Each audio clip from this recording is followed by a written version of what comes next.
লোকনাথ বাবার জন্মস্থান পুণ্যতীর্থ কচুয়াধাম। এই কচুয়াধামেই রয়েছে অজানা এক আশ্রম। আজ আমি চলে এসেছি কচুয়াধামের সেই অজানা আশ্রমে। এই আশ্রমে যাওয়ার আগে চলুন আমরা কচুয়াধামের লোকনাথ বাবার মন্দিরটা একবার ঘুরে দেখে নিই। নমস্কার, সকলে কেমন আছেন? আশা করি সকলে ভালো আছেন। এন্টারটেন বাংলা চ্যানেলের আরও একটি নতুন ভিডিওতে সকল বন্ধুদের জানাই স্বাগত। বড়দেরকে প্রণাম, ছোটদেরকে অনেক অনেক ভালোবাসা। বন্ধুরা, চলে আসলাম আবার একটা নতুন ভিডিও নিয়ে। আজকে যে জায়গায় এসছি এই জায়গাটা কিন্তু অনেকের কাছেই জানা, মোটামুটি কম বেশি অনেকেই এই জায়গাটা চেনেন, জানেন। হয়তো এর আগেও আপনারা অনেকবার এই জায়গাতে এসেছেন। আজকে আমি চলে এসেছি শ্রী শ্রী লোকনাথ ব্রহ্মচারীর জন্মস্থান পূর্ণতীর্থ কচুয়াধাম। শ্রী শ্রী লোকনাথ বাবার জন্মস্থান পূর্ণতীর্থ কচুয়াধামে আপনারা কিভাবে আসবেন, এখানে প্রসাদের কি ব্যবস্থা আছে, থাকার কি ব্যবস্থা আছে, এখানে কি কি অনুষ্ঠান হয়, এই সকল খুঁটিনাটি তথ্য থাকছে এই ভিডিওতে। তো বন্ধুরা, ভিডিওটা স্কিপ না করে পুরোটা দেখার অনুরোধ রইল। ভিডিওটা দেখে আপনাদের কেমন লাগলো অবশ্যই কমেন্ট করে জানাবেন। ভালো লাগলে অবশ্যই একটা লাইক করবেন, শেয়ার করবেন, এবং চ্যানেলে যদি নতুন হয়ে থাকেন তবে অনুরোধ রইল চ্যানেলটি সাবস্ক্রাইব করে আমার পাশে থেকে আমায় আশীর্বাদ করবেন। তো চলুন শুরু করা যাক আজকের ভিডিও। আজকের আমার সফর সঙ্গী হচ্ছেন মিস্টার দিলীপ কুমার ভট্টাচার্য। ওনার সঙ্গেই আমরা এই পূর্ণতীর্থ কচুয়াধাম ঘুরে দেখব। তো চলুন শুরু করা যাক। আজকের গন্তব্যস্থলে যাওয়ার জন্য আমি পৌঁছে গেছিলাম শিয়ালদহ স্টেশনে। শিয়ালদহ স্টেশন থেকে ধরে নিলাম হাসনাবাদ লোকাল। ট্রেনে চড়ে বাইরের এই প্রাকৃতিক সৌন্দর্য উপভোগ করতে করতে এগোতে লাগলাম আজকের গন্তব্যস্থলের দিকে।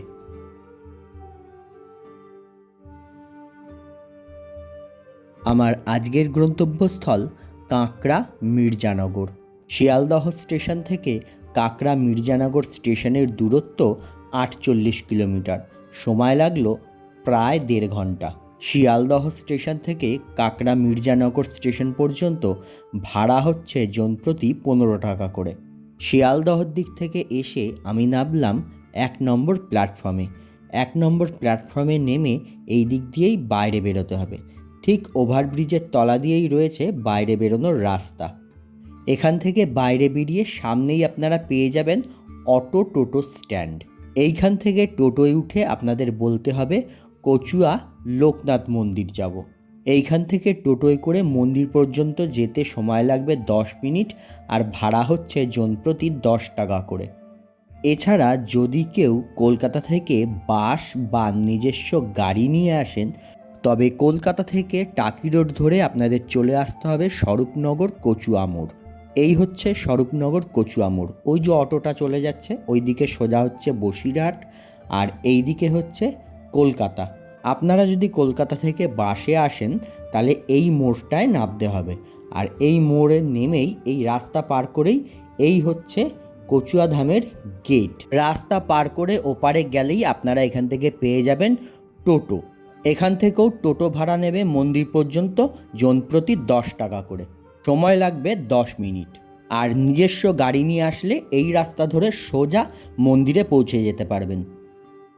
আমি যেহেতু ট্রেনে এসেছি, স্টেশন থেকে টোটোয় করে এসে আমি এই জায়গাটায় নামলাম।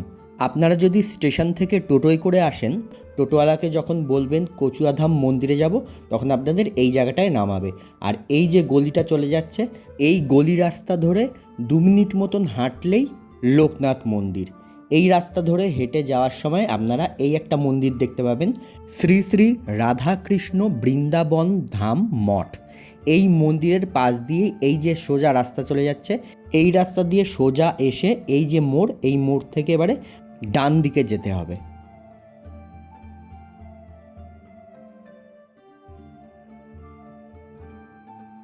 ডান দিকে কয়েক পা এগিয়েই আপনারা দেখতে পাবেন একটি স্কুল। এটি হচ্ছে এই লোকনাথ মিশনেরই স্কুল। ওপরে দেখুন লেখা রয়েছে লোকনাথ মিশন বিদ্যা নিকেতন। এই স্কুলে নার্সারি থেকে 8ম শ্রেণী পর্যন্ত পঠন পাঠন হয়। এই স্কুলের পাশ দিয়ে সোজা হেঁটে চলে আসলাম মন্দিরের একদম সামনে।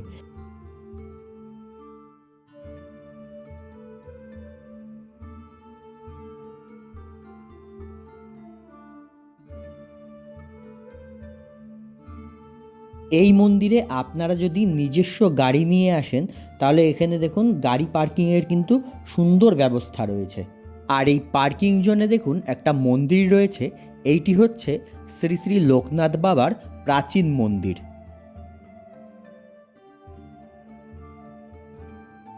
এই মন্দিরের ভেতরে দেখুন একটা উঁচু শ্বেত পাথরের বেদি রয়েছে, তার উপরে বাবা লোকনাথের একটি মূর্তি রয়েছে।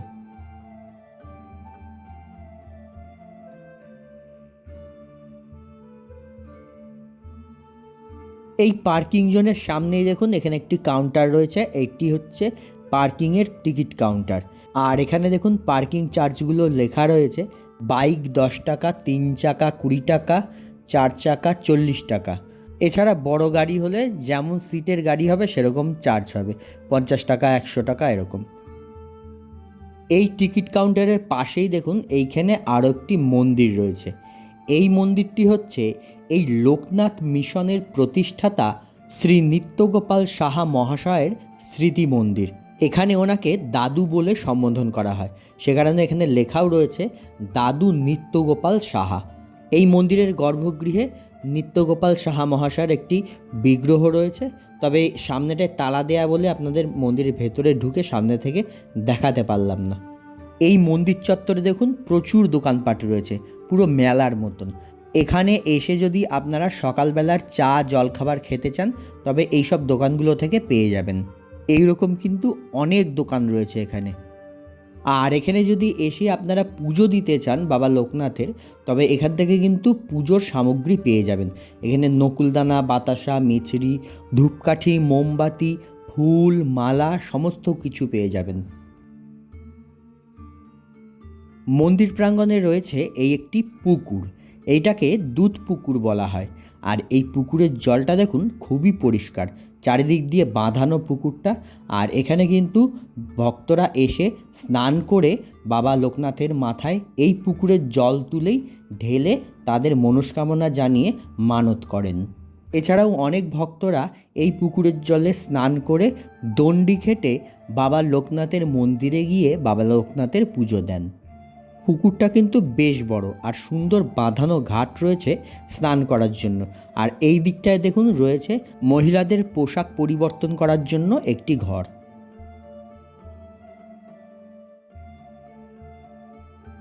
আচ্ছা, এই পুকুরটাকে কেন দুধ পুকুর বলা হয় সেটা এখন আমরা জেনে নেব দিলীপ বাবুর কাছ থেকে। আচ্ছা, আমরা যে দেখছি এই যে দুধ পুকুর, এটাকে দুধ পুকুর বলা হয় কেন? এটা দুধ পুকুর বলা হয় কেন, এই যে বাবার মাথায় নিত্য যে সমস্ত ভক্তরা এসে তাকে স্নান করায়, যে জলটা পড়ে, আচ্ছা, সেটা তো কোনো ড্রেনেজ করে বাইরে দূষিত জায়গাতে ফেলা যায় না, যার জন্যে এই জলটা এই পুকুরে যেই পড়ে, আচ্ছা, সেই জন্য দুধ পুকুর হয়। আর এই দুধ পুকুরটা যখন জন্মাষ্টমী হয় তখন তো লক্ষ লক্ষ লোক আসে, লক্ষ লক্ষ ঘোড়া জল, ডাব এ সমস্ত পড়ে। তার আগে তখন করে কি এই পুকুরে মাছ আছে, এই মাছটাকে তুলে নেওয়া হয়, জলটাকে ছেঁচে ফেলা হয়। আচ্ছা, কারণ হচ্ছে জলটা যখন ওই জলগুলো সব পড়ে তখন এটা দূষিত হয়ে কালো হয়ে যায়, তো মাছগুলো মৃত্যু অনিবার্য, ওই জন্য আমরা তুলে দিই। তারপরে ওইটা হয়ে যাবার পর এটাকে আবার ব্লিচিং দিয়ে চুন টুন দিয়ে কিউরিং করে আবার নতুন করে জল, আবার নতুন করে মাছ ছাড়া হয়। আচ্ছা, হ্যাঁ, এখানে সমস্ত ভক্তরা চান করেন, যার যার হয় ইচ্ছা হয় চান করে জল তুলে এই জলই তুলে দিয়ে বাবার মাথায় দেওয়া হয়। আচ্ছা, আচ্ছা, এখানে কোনো বাইরের নোংরা জল এই পুকুরের মধ্যে পড়ে না। আচ্ছা। তো বন্ধুরা শুনলেন কেন এই পুকুরকে দুধ পুকুর বলা হয়। চলুন এইবারে আমরা যাব বাবা লোকনাথের মূল মন্দিরে। সামনেই দেখছেন এই একটি সুন্দর তোরণ রয়েছে। আমরা এখন রয়েছি মূল মন্দিরের সামনের দিককার রাস্তায়। এই রাস্তা দিয়ে সোজা গিয়ে সামনেই বাবা লোকনাথের মূল মন্দির। এই হচ্ছে বাবা লোকনাথের মূল মন্দির। মন্দিরের সামনে দেখুন লেখা রয়েছে শ্রী শ্রী লোকনাথ ব্রহ্মচারী বাবার পবিত্র জন্মস্থান পূর্ণতীর্থ কচুয়াধাম। মন্দিরে প্রবেশ করে মূল মন্দিরের গর্ভগৃহের সামনেই রয়েছে এই বিশাল বড় নাট মন্দির। আর এইখানে দেখুন বাবা লোকনাথের দর্শনের জন্য শয়ে শয়ে ভক্তরা বসে রয়েছেন। নিত্যদিন এখানে শয়ে শয়ে ভক্তরা আসেন বাবা লোকনাথকে দর্শন করতে এবং ওনার চরণকমলে পুষ্পার্ঘ্য দিয়ে ওনাকে পুজো দিতে।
মূল মন্দিরে বাবা লোকনাথকে দর্শন করে এবারে বাইরে চলে আসলাম। নাট মন্দিরের সামনেই দেখুন এখানে একটা সুন্দর ছোট্ট বাগান রয়েছে, মাঝখানে রয়েছে একটি ফোয়ারা, আর চারিদিক দিয়ে এরকম বিভিন্ন ফুল গাছ, পাতাবাহারের গাছ দিয়ে সুন্দর করে সাজানো রয়েছে।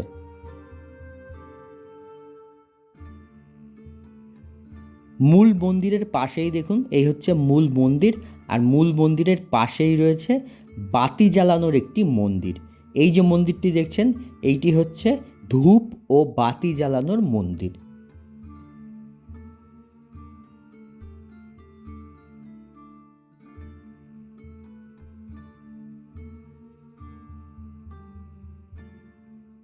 এই যে দেখুন মন্দিরের ভেতরে মাঝখানে একটা বড় স্ট্যান্ড করা রয়েছে, আর এইখানে সমস্ত ভক্তরা এসে বাবা লোকনাথের নামে ধূপকাঠি ও মোমবাতি জ্বালান।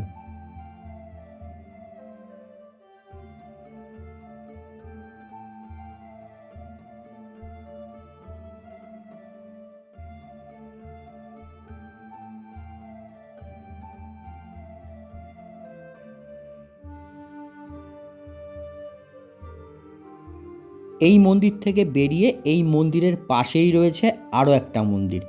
এইটা হচ্ছে জল ঢালার মন্দির। এইখানে বাবা লোকনাথের একটি বিগ্রহ রয়েছে, যে বিগ্রহের মাথায় নিত্যদিন ভক্তরা এসে জল ঢালেন। এছাড়া জন্মাষ্টমীর দিন লক্ষ লক্ষ ভক্তরা এসে এই মন্দিরে বাবা লোকনাথের মাথায় জল ঢেলে বাবা লোকনাথের পুজো করেন।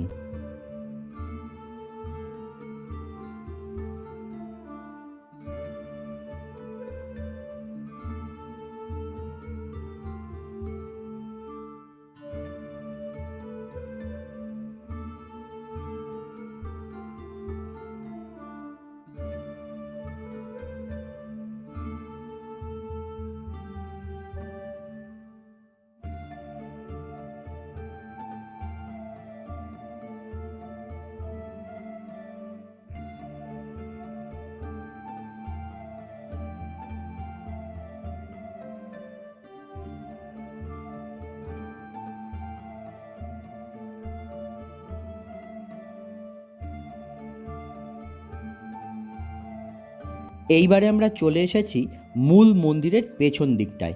এইখানেই রয়েছে বাবা লোকনাথের ভোগ রন্ধনের ঘর। এইখানেই নিত্যকার ভোগ রান্না হয়। নিয়মিত যে ভোগটা দেওয়া হয় প্রতিদিনই, সেই ভোগটা এখানে ঠাকুর মশাইরা এই রান্না করে তার আয়োজন করে।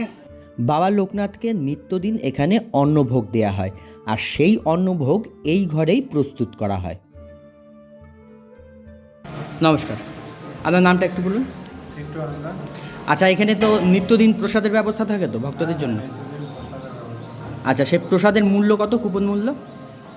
দেখো, অ্যাকচুয়ালি আমাদের দুরকম প্রসাদ, 50 টাকা করে একটা খিচুড়ি, তরকারি, পায়েস, চাটনি, আচ্ছা, পাঁপড় ভাজা, আর একটা হচ্ছে 80 টাকা করে খিচুড়ি, ফ্রাইড রাইস, তরকারি, পায়েস, চাটনি, পাঁপড় ভাজা।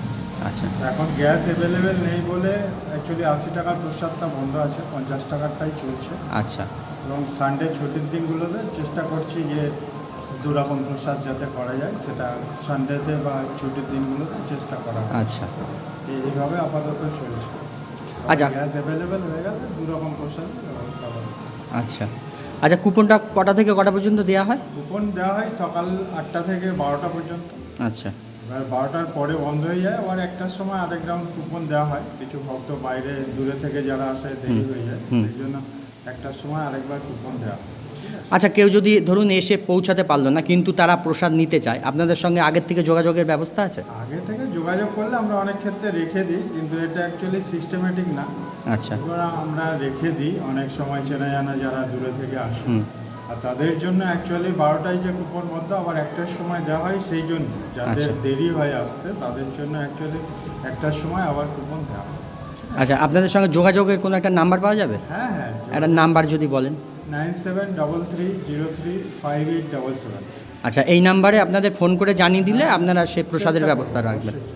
আচ্ছা, আচ্ছা। এখানে কি কোনো থাকার ব্যবস্থা আছে? থাকার ব্যবস্থা এখনও চালু হয়নি, অ্যাকচুয়ালি গেস্ট হাউসটা হয়ে গেছে, ওটা ওপেনিং হয়নি। আশা করছি খুব তাড়াতাড়ি হয়ে যাবে, যাতে করে দূরের ভক্তরা এসে থাকতে পারে। আচ্ছা, আচ্ছা। এখানে কি কি অনুষ্ঠান হয়? আমাদের সামনেই অনুষ্ঠান আছে বাবার তিরোধান দিবস 19শে জ্যৈষ্ঠ, আচ্ছা। জুন মাসের 3 তারিখে। ওই দিন সারাদিন একদিনের প্রোগ্রাম আমাদের, তাও 15,000 মতো লোকের অ্যারেঞ্জমেন্ট হয়। আচ্ছা ঠিক আছে। আর তাছাড়া সবথেকে বড় জন্মাষ্টমীর প্রোগ্রামটা হয়, 3 দিনের প্রোগ্রাম হয়, 3 দিনে 5 লাখ 6 লাখ লোক আসে। আচ্ছা ঠিক আছে। ওই সময় 3 দিন একটানা মন্দির খোলা থাকে এবং 3 দিন একটানা দিন রাত প্রসাদ বিতরণ। আচ্ছা, সেই সময় কি প্রসাদ বিনামূল্যে? ফ্রি থাকে, হ্যাঁ ফ্রি থাকে, এবং দিন রাত 24 ঘন্টা ওইভাবেই প্রসাদটা হয় একটানা 3 দিন। আচ্ছা এছাড়া 16ই ফেব্রুয়ারি আমাদের মিশন যিনি প্রতিষ্ঠা করেছেন দাদু নিত্যগোপাল সাহা, ওনার মৃত্যুবার্ষিকী আমরা পালন করি 16ই ফেব্রুয়ারি প্রতি বছরই। আচ্ছা এছাড়া কার্তিক মাসে কার্তিক ব্রত হয়। কার্তিক ব্রতটা হয় প্রতি শনিবার মঙ্গলবার, কার্তিক মাস পুরোটাই। তার মধ্যে একটা আমরা স্পেশালি বড় করে করি, সেটা 3rd স্যাটারডে, আচ্ছা মানে কার্তিক মাসের 3য় শনিবারে আমরা বড় করে প্রোগ্রামটা করি। ওই দিন মোটামুটি ধরুন ব্রত যারা করে সেরকম 300-350 লোক ব্রত করে।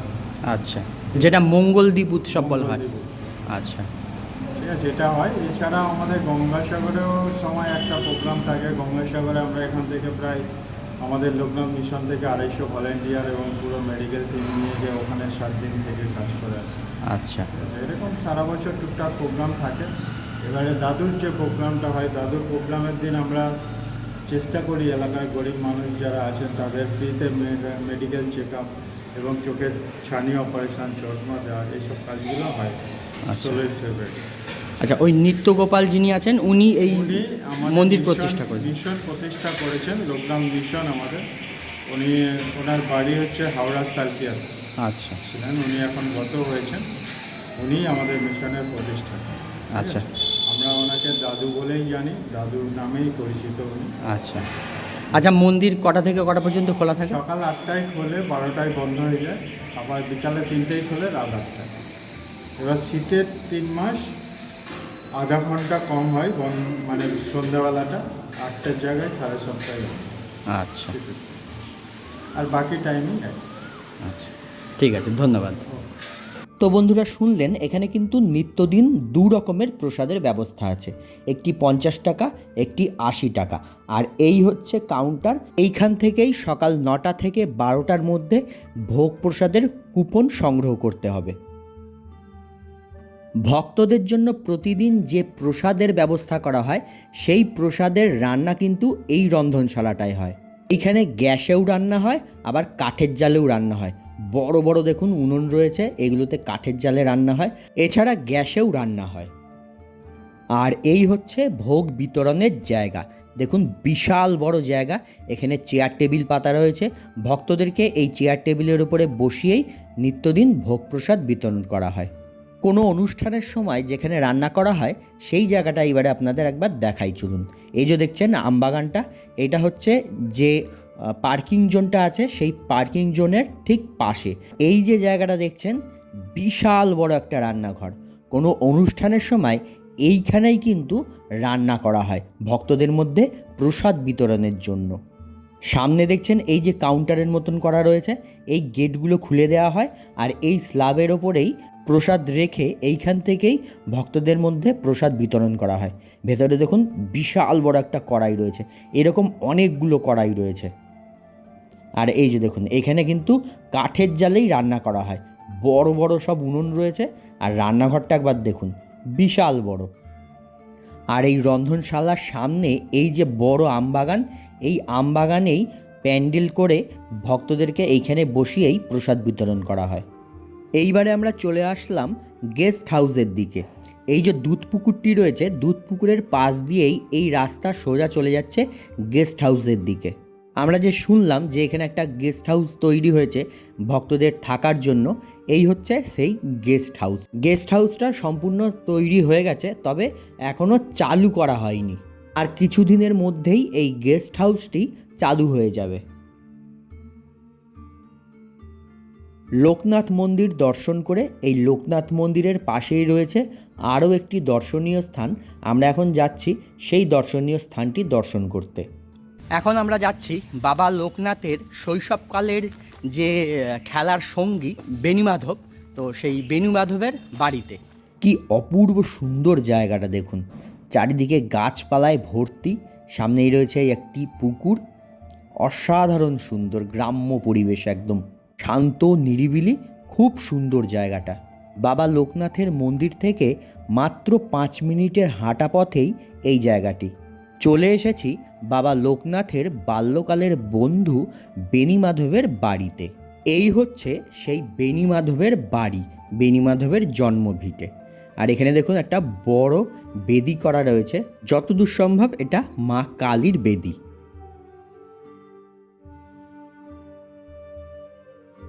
এখানে দেখুন একটা বোর্ড রাখা রয়েছে, আর এই বোর্ডের ওপরে লেখা রয়েছে শ্রী শ্রী বেণীমাধব বন্দ্যোপাধ্যায়ের জন্মভিটে।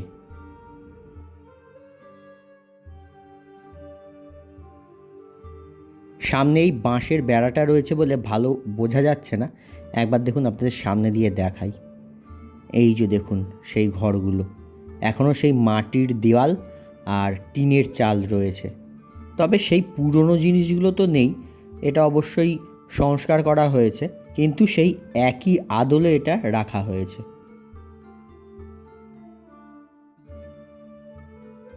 কচুয়া মন্দির দর্শন করে এবারে আমরা একটা টোটো নিয়ে নিয়েছি, সামনেই আর একটা দর্শনীয় স্থান আছে। তো এখন আমরা এই দিলীপ বাবুর সঙ্গে সেই দর্শনীয় স্থানটা দর্শন করতে যাচ্ছি। কচুয়াধাম মন্দিরের সামনে থেকে মাত্র 5 মিনিটে একটা টোটো নিয়ে 10 টাকা ভাড়ার বিনিময়ে আমরা চলে এসেছি এখন আরেকটা দর্শনীয় স্থান, মা বিপত্তারিণী করুণাময়ী মন্দির সচিদানন্দ সেবাশ্রম। এই হচ্ছে মূল মন্দির।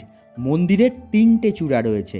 মাঝখানের চূড়ায় রয়েছে মা কালীর মূর্তি, ডান দিকের চূড়ায় রয়েছে দেবাদিদেব মহাদেবের মূর্তি, আর বাঁ দিকের চূড়ায় রয়েছে চৈতন্যদেবের মূর্তি। এখানে কিন্তু মোট 3টে মন্দির রয়েছে, সেই কারণে 3টে চূড়া 3 রকম। এই মন্দিরটা হচ্ছে দোতলা। ওপরের তলায় অর্থাৎ দোতলায় রয়েছে মূল মন্দির এবং মন্দিরের গর্ভগৃহ, আর নিচের তলায় হচ্ছে সেবায়িতদের থাকার জায়গা, রন্ধনশালা। চলুন এবারে মন্দিরের ভেতরে প্রবেশ করা যাক। মন্দিরের মূল প্রবেশদ্বার দিয়ে প্রবেশ করে সামনেই হচ্ছে বিশাল বড় নাট মন্দিরের মতন একটা জায়গা। ভক্তরা আসলে এইখানেই বসেন, এখানে বসে বিশ্রাম নেন। আর এই যে এখানে দেখছেন যে ছবিটা, এনার নাম আমার ঠিক জানা নেই, ইনি হচ্ছেন এই মন্দিরের প্রতিষ্ঠাতা। এই হচ্ছে মন্দিরের রন্ধনশালা। ভগবানকে নিত্যদিন এখানে অন্নভোগ নিবেদন করা হয়, আর সেই অন্নভোগ প্রস্তুত করা হয় এই রন্ধনশালাতে। আর এই যে সিঁড়ি উঠে গেছে, এই সিঁড়ি দিয়ে ওপরে উঠে গিয়ে তবেই মন্দিরের মূল গর্ভগৃহ। তো চলুন এবারে আমরা মূল মন্দিরে গিয়ে গর্ভগৃহে থাকা দেবতাদের দর্শন করে নিই। সিঁড়ি দিয়ে ওপরে উঠে এসে সামনেই হচ্ছে এই খোলা বারান্দা, আর দুদিক দিয়েই কিন্তু দেখুন সিঁড়ি রয়েছে এই মন্দিরে উঠে আসার জন্য। মন্দিরটা কিন্তু খুবই সুন্দর, খুব পরিষ্কার পরিচ্ছন্ন। আর চারিদিকে দেখুন মন্দিরের ফ্লোর, সিঁড়ি সম্পূর্ণটা শ্বেতপাথর দিয়ে বাঁধানো রয়েছে। এমনকি মন্দিরের যে দেওয়ালগুলো রয়েছে বাইরের দিককার, সেই দেওয়ালেও কিন্তু টাইলস বসানো রয়েছে। আর এই যে স্তম্ভগুলো দেখছেন, এই প্রতিটি স্তম্ভের উপরের দিকে সুন্দর সব কারুকার্য করা রয়েছে। এই মন্দিরে রয়েছে মোট 3টি গর্ভগৃহ। মাঝখানের গর্ভগৃহেই বিরাজ করছেন বিপত্তারিণী করুণাময়ী মা কালী। গর্ভগৃহে উঁচু শ্বেতপাথরের বেদির ওপরে শায়িত দেবাদিদেব মহাদেবের বুকের ওপরে দণ্ডায়মান চতুর্ভুজা কৃষ্ণবর্ণা বিপত্তারিণী করুণাময়ী মা কালী। ভুবন ভোলানো মনোমুগ্ধকর মায়ের রূপ। মা যেন সশরীরে বিরাজ করছেন এই গর্ভগৃহে। মা চতুর্ভুজা, অলঙ্কারে ভূষিতা। মায়ের ওপরের দিকের বাঁ হাতে রয়েছে খড়গ, নিচের দিকের বাঁ হাতে রয়েছে নরমুণ্ড। মায়ের ওপরের দক্ষিণ হস্তে বর মুদ্রা, আর নিচের দক্ষিণ হস্তে অভয় মুদ্রা। মায়ের বেদির বাঁ দিকে রয়েছে রামকৃষ্ণ পরমহংসদেব, মা শারদা ও স্বামী বিবেকানন্দের বিগ্রহ।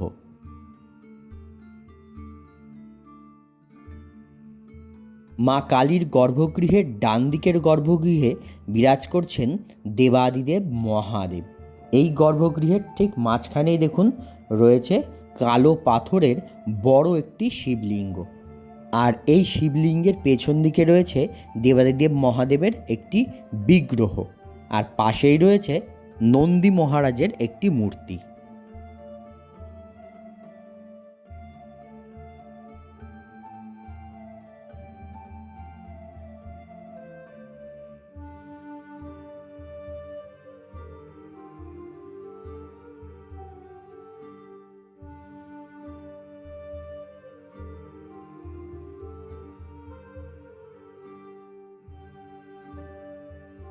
মা কালীর গর্ভগৃহের বাঁদিকের গর্ভগৃহে রয়েছে রাধাকৃষ্ণ।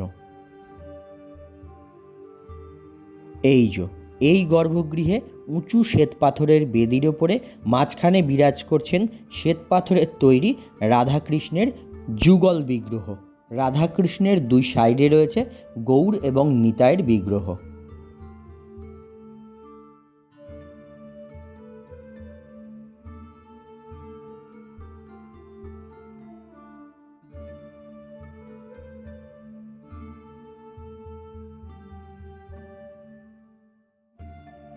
বন্ধুরা, আমরা এই মন্দিরে এসে মন্দিরের একজন দাসীকে পেয়ে গেছি। তা ওনার কাছ থেকে আমরা এই মন্দির সম্পর্কে কিছু কথা জেনে নেব। নমস্কার। নমস্কার। আচ্ছা, আপনার নামটা একটু বলুন। আমার নাম অনিন্দিতা মণ্ডল। এই মন্দিরটা আমাদের মা বিপত্তারিণী করুণাময়ীর স্বপ্ন আদেশে আমাদের এই মন্দির গড়ে উঠেছে এবং আমার ভাসুর এই স্বপ্নাদেশ পেয়েছিলেন। উনি স্বপ্নাদেশ পাওয়ার পরে এই মন্দির উনি প্রতিষ্ঠা করেছেন। আজকে আমরা বলতে কষ্ট হচ্ছে, আজকে উনি আমাদের মাঝে নেই। উনি গত বছর রথযাত্রার মধ্যে উনি দেহ রেখেছেন। আর এখন উনি যাই হোক সেবা দিয়ে গেছেন, সেই সেবা করছি। এবং আমাদের মা এসেছেন বাবাকে নিয়ে এবং ওনাদের পরম আরাধ্য রাধারানী রাধা গোবিন্দকে নিয়ে এসেছেন, নিতাই গৌরকে নিয়ে এসেছেন। 3 মন্দিরের সেবা আমাদের এখানে হয়, নিত্য অন্ন সেবা হয় এবং নিত্য প্রসাদের ব্যবস্থা আছে, অন্নপ্রসাদের। এবং এই মন্দিরে সবাই দুপুরবেলা অন্নপ্রসাদ পাওয়ার ব্যবস্থা আছে। যদি কেউ মনে করেন যে এই মন্দিরে প্রসাদ পাবেন, তাহলে আমাদের ফোন নাম্বার নিয়ে একটু যোগাযোগ করলে এখানে অন্নপ্রসাদ নিত্য ভোগ হয়, নিত্য প্রসাদ পাওয়া যেতে পারে। এবং আমাদের এখানে শিবরাত্রিতে আমাদের এই মন্দির বিগ্রহ প্রতিষ্ঠা হয়েছে এবং এই শিবরাত্রিতে আমাদের প্রতিষ্ঠা দিবসে আমাদের একটা বহু ভক্ত নিয়ে এই অনুষ্ঠান আমাদের করা হয়। বাবার মহা অভিষেক হয়, 3 মন্দিরের সেবা হয় খুব সুন্দরভাবে এবং পাঠ কীর্তন নাম সংকীর্তন এই সমস্তগুলো আমাদের এই দিন করা হয়, অনুষ্ঠিত হয়। আর আমাদের অন্নকূট মহোৎসব খুব বড় করে হয়। অন্নকূট মহোৎসবে আমাদের 56 প্রকার ব্যঞ্জন এবং তার অধিক ব্যঞ্জন দিয়ে আমাদের রন্ধন করে আমাদের অন্নকূট মহোৎসব হয় এবং সেই সময়ও খুব ভক্ত সমাগম হয় আমাদের। আর গিরিরাজ্যের অভিষেক হয় ওই সময় অনুষ্ঠানে। আমরা সবাইকে আমন্ত্রণ আপনার এই ইউটিউব চ্যানেলের মাধ্যমে সমস্ত ভক্তদেরকে জানাচ্ছি আমন্ত্রণ। আমাদের এই দুটো অনুষ্ঠান খুব বড় করে হয়। এমনি সমস্ত আমাদের মা যেহেতু বিপত্তারিণী মা, মায়ের পুজো, বিপত্তারিণী পুজো হয়, কালী পুজো রাত্রে কালী পুজো হয় এবং অন্নকূট মহোৎসবটা কালী পুজোর একদিন পরেই হয়।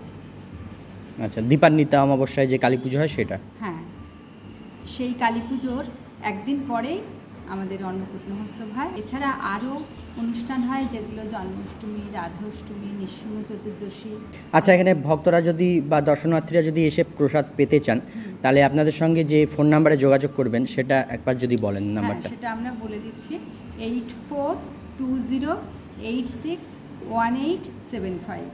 আচ্ছা, এই নাম্বারে আপনাদের সঙ্গে আগের থাকতে যোগাযোগ করে জানিয়ে দিলে পেয়ে যাবেন। আগেই একটু জানিয়ে দিলেই আচ্ছা, আমরা যদি ওনারা যে কজনের প্রসাদ আমরা সেইটা ব্যবস্থা করে। আচ্ছা, প্রসাদের মূল্য কত? প্রসাদ সাধারণত আমাদের 60 করে, সাধারণ যে সমস্ত ডাল রসুই দিয়ে যেটা আমাদের হয় সেটা অন্নপ্রসাদ আমাদের 60। আচ্ছা, আর অনুষ্ঠান যখন হয় তখনও তো প্রসাদের ব্যবস্থা থাকে, তখনও কি মূল্য দিয়েই নাকি বিনামূল্যে? না, তখন আমাদের কুপন সিস্টেম থাকে। অন্নকূটে যেরকম আমাদের কুপন আছে সেই রকম সেটা তখন নির্ধারিত হয়, তখন যোগাযোগ করলে সেটা তখন আমরা সেইভাবে বলে দিতে পারি। আচ্ছা, আর আমাদের এছাড়াও আমাদের আরেকটা হয়, সেটা হলো বাচ্চাদের জন্মদিন, অন্নপ্রাশন বা কারোর হয়তো মায়েদের যে স্বাদ দেওয়া হয় বাচ্চা হওয়ার আগে, সেই সমস্ত কিংবা কারোর হয়তো ইচ্ছা হয়েছে যে এখানে ভান্ডারা দেবে। হ্যাঁ, সেটা বৈষ্ণব সেবা দেবে কি 3 মন্দিরের ভোগ প্রসাদ লাগিয়ে তারা সবাই একসাথে একটু প্রসাদ পাবে, সে ব্যবস্থা আমাদের এখানে আছে। এই ফোন নাম্বারে যোগাযোগ করলে আমরা সেটা করে দিতে পারবো। আর এখানে কি থাকার ব্যবস্থা আছে ভক্তদের? না, এখানে আমাদের ভক্তদের থাকার এখনও সেইভাবে ব্যবস্থা গড়ে ওঠেনি, তবে এখানে এমনি প্রসাদ বা এমনি অনুষ্ঠান এগুলো করা যেতে পারে, কিন্তু থাকার ব্যবস্থাটা আমাদের সেইভাবে গড়ে ওঠেনি।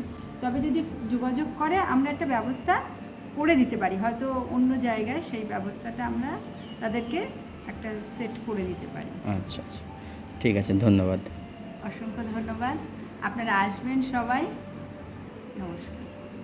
তো বন্ধুরা শুনলেন, আপনারা কিন্তু কচুয়া ধাম ঘুরতে এসে এই মন্দিরেও একবার ঘুরে যেতে পারেন। আর আপনারা যদি চান যে এই মন্দিরে এসে এখানে প্রসাদ গ্রহণ করবেন, তারও কিন্তু ব্যবস্থা আছে। সম্পূর্ণ মন্দির তো ঘুরে দেখলাম, এবারে হচ্ছে প্রসাদ নেওয়ার পালা। তো চলুন এবারে প্রসাদ কক্ষে যাওয়া যাক। চলে এসেছি প্রসাদ নিতে।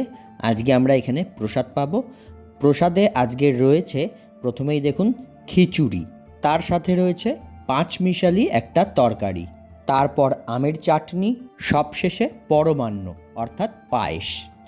তো বন্ধুরা, শ্রী শ্রী লোকনাথ বাবার জন্মস্থান পূর্ণতীর্থ কচুয়া ধামের ভিডিও আপনাদের কেমন লাগলো অবশ্যই কমেন্ট করে জানাবেন। তো আজকের মতন ভিডিওটা এখানেই শেষ করছি। দেখা হচ্ছে পরবর্তী নতুন কোনো ভিডিওয়ে। সবাই ভালো থাকবেন, সুস্থ থাকবেন, সাবধানে থাকবেন।